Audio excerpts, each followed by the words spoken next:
Организирани преку социјалните мрежи, со заштитни маски и пароли за чист воздух, денеска група жители на Скопје протестираа пред седиштето на владата. Ситуацијата е алармантна и поскитно треба да се превземат сериозни мерки. Јас лично сметам дека од колите доаѓа неголемото загадување и треба во тие шпицови кога е алармантна состојбата да се забрани возење на коли.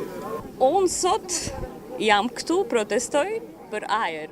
Јас денеска сум тука за да протестирам за чист воздух. Нема воздух, не можеме да дишаме. Дишам отров, токсини, пластики, хемикали и се најлошо што постои. Само чист воздух нема.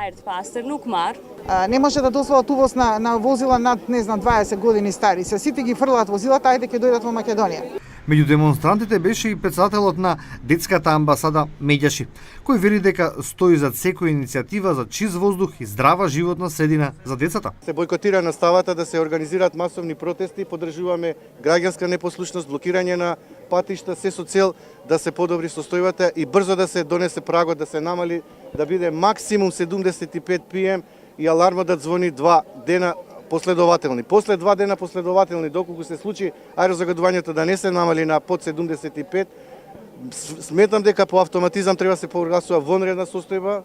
Неколку дена на социјалните мрежи кружи барање од родителите да се бојкотира наставата во училиштата поради загадениот воздух, почнувајќи од 20 декември.